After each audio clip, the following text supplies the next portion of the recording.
There was an interesting connection between the rise of fascism in Europe and the consciousness of politically radical people about corporate power, because there was a recognition that fascism rose in Europe with the help of enormous corporations.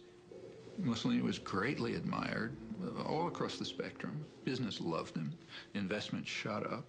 Incidentally, when Hitler came in Germany, the same thing happened there. Investment shot up in Germany. He had the workforce under control. He was getting rid of dangerous left-wing elements. Investment opportunities were improving. There was no problems. These are wonderful countries.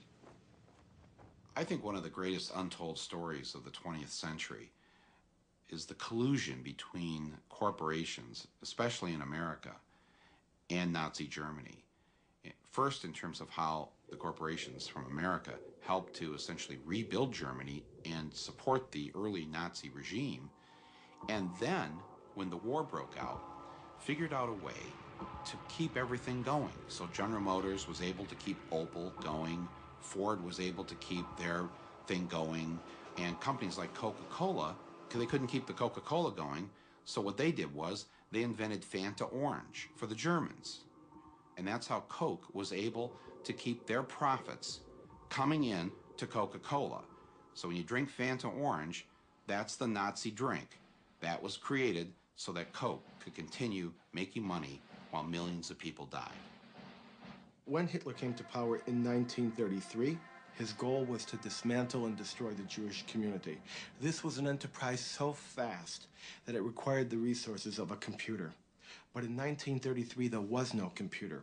What there was the IBM punch card system, which controlled and stored information based upon the holes that were punched in various rows and columns. Naturally, there was no off-the-shelf software as there is today. Each application was custom designed, and an engineer had to personally configure it. Millions of people of all religions and nationalities and characteristics went through the concentration camp system. That's an extraordinary traffic management program that required an IBM system in every railroad direction and an IBM system in every concentration camp.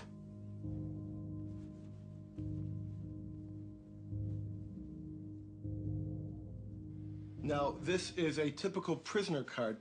There are little boxes where all the information is to be punched in. We compare this information to the code sheet for concentration camps.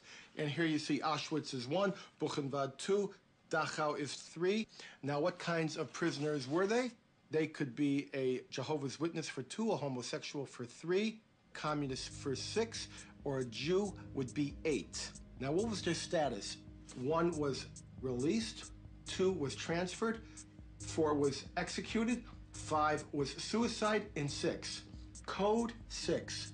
Sonderbehandlung, special treatment, meant the gas chamber or sometimes a bullet. They would punch that number in, the material was tabulated, the machines were set, and of course, the punch cards, by the millions, had to be printed, and they were printed exclusively by IBM, and the profits were recovered just after the war. I really do believe that that particular accusation has been fairly discredited as a serious accusation. That is, the fact that they have used equipment, that is a fact.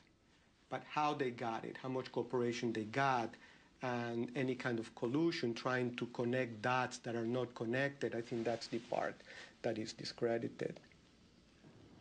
Generally, you sell computers and they're used in a variety of ways, and you always hope they're used in the more positive ways possible. If you ever found out they are used in ways that are not positive, then you would hope that you stop supporting that. But do you always know? Can you always tell? Can you always find out? IBM would, of course, say that it had no control over its German subsidiary, but here on October 9th of 1941, a letter is being written directly to Thomas J. Watson with all sorts of detail about the activities of the German subsidiary. None of these machines were sold. They were all leased by IBM, and they had to be serviced on site once a month, even if that was at a concentration camp such as Dachau Buchenwald. This is a typical contract with IBM and the Third Reich, which was instituted in 1942. It's not with the Dutch subsidiary. It's not with the German subsidiary. It is with the IBM Corporation in New York. You know, as it happens, I know that story. I discussed it more than once with old Mr. Watson, and I was around at the time. I'm not saying that Watson didn't know that the German government used punch cards. He probably did know. After we had very few customers, Watson didn't want to do it. It was not because he thought it was immoral or not, but because Watson, with a very keen sense of public relations, thought it was risky. It should not surprise us that corporate allegiance to profits will trump their allegiance to any flag. A recent U.S. Treasury Department report revealed that in 1 week alone, 57 U.S. corporations were fined for trading with official enemies of the United States, including terrorists, tyrants, and despotic regimes.